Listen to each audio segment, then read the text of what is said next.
సమాంత పేరు ఇప్పుడు మారుమోగుతోంది. రకరకాల అఫైర్లతో ఆమె పేరు బాగా నానుతోంది.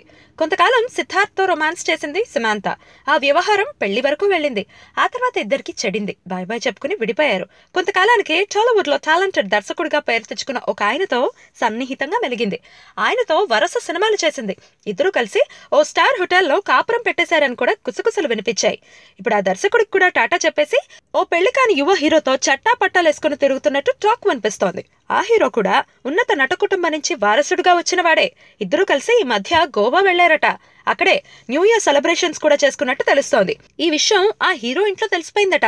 వాళ్ళ ఇంట్లో ఇప్పుడు పెద్ద రాద్ధాంతమే జరుగుతోందని, ఆ హీరోకి పెళ్లి చేసే ప్రయత్నాలు ముమ్మరం చేశారని తెలుస్తోంది. మరి లవ్ అఫైర్ వ్యవహారం ఎందాక వెళ్తుందో చూడాలి.